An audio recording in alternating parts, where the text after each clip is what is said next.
नमस्कार बच्चों। आज के इस वीडियो में हम समझेंगे कि सिंक्रोनस मोटर सेल्फ स्टार्ट क्यों नहीं होता है। बच्चों, पिछले वीडियो में हमने सिंक्रोनस मोटर के वर्किंग प्रिंसिपल को समझा था, जहां हमने समझा था कि कैसे सिंक्रोनस मोटर अपने कैरेक्टरिस्टिक्स की वजह से, अपने कंस्ट्रक्शन की वजह से, सारी क्वालिटीज होने के बावजूद भी वो सेल्फ स्टार्ट नहीं हो पाता। तो आइए डिटेल में हम समझते हैं कि सिंक्रोनस मोटर सेल्फ स्टार्ट क्यों नहीं हो पाता।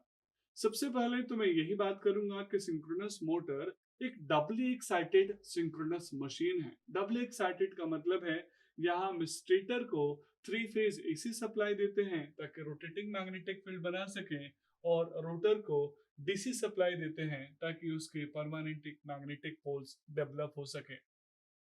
तो बच्चों, जो रोटेटिंग मैग्नेटिक फील्ड और रोटर का परमानेंट मैग्नेटिक पोल जो डेवलप होता है, उसके बीच में आप रिलेशन जानते हैं।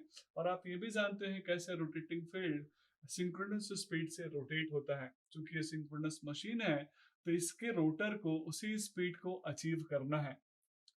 बच्चों, डीसी सप्लाई रोटर को देने के पीछे पर्पस यही है क्योंकि रोटर के जो परमानेंट पोल, जो मैग्नेटिक पोल्स हैं, वो हमेशा फिक्स हो सके, यानी परमानेंट मैग्नेट नेचर के हो सके।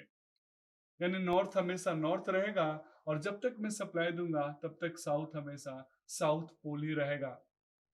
बच्चों, आप जानते हैं जब हम कंस्ट्रक्शन में एनालिसिस करते हैं सिंक्रोनस मोटर के डिजाइन के टाइम में कि किस वर्किंग प्रिंसिपल पे काम करना चाहिए, तो बड़ा सिंपल सा है, magnetic locking between unlike poles.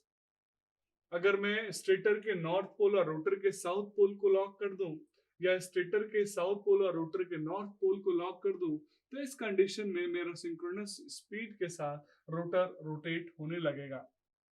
लेकिन बच्चों, यहाँ प्रॉब्लम है। प्रॉब्लम क्या है, आइए हम डिटेल में समझते हैं। सबसे पहला प्रॉब्लम है कि सिंक्रोनस जो स्पीड होती है, वो फ्रीक्वेंसी और नंबर ऑफ पोल पे डिपेंडेंट होती है। यानी इस फ्रीक्वेंसी और नंबर ऑफ पोल पे डिपेंडेंट होने का मतलब है कि अगर स्टेटर की मिनिमम टू पोल पे अगर मैं सिंक्रोनस स्पीड की बात करूं, तो वो काफी हायर होगा।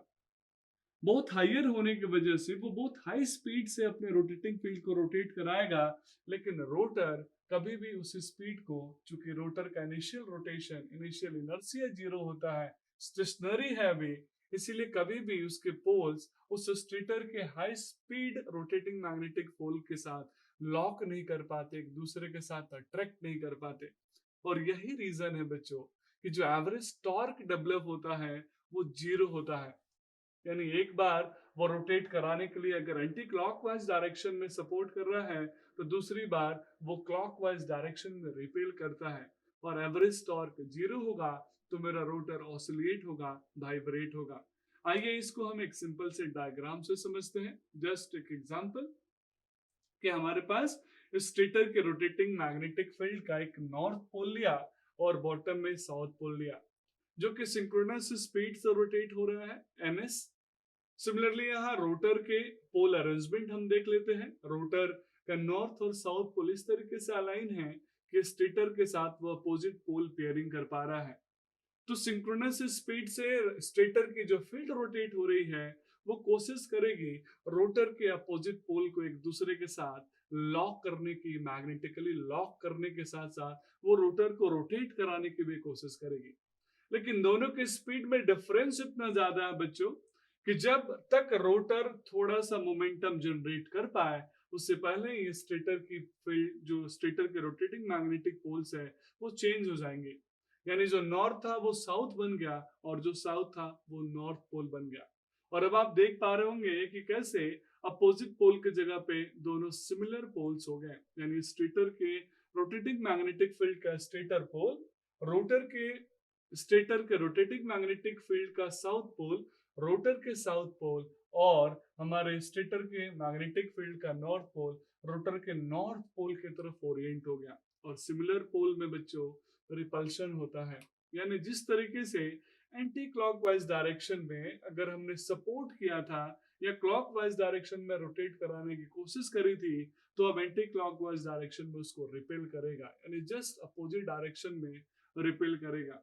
यानी ओवरऑल में बोलूं तो जो एवरेज रोटेशन होगा हमारे रोटर का, वो कुछ भी जीरो होगा। इन नेट टॉर्क की वैल्यू क्या हो जाएगी, जीरो। ये क्रम, ये जो कंडीशन है, ये कंटिन्यूअस चलते रहता है। अपोजिट पोल में अट्रैक्शन होता है और जिसकी वजह से वो उसी डायरेक्शन में ओरिएंट करने की कोशिश करता है, और सिमिलर पोल में रिपल्शन होता है जिसकी वजह से वो उसको आपको रिपेल करता है और वापस उसी पोजीशन पे लेके आ जाता है।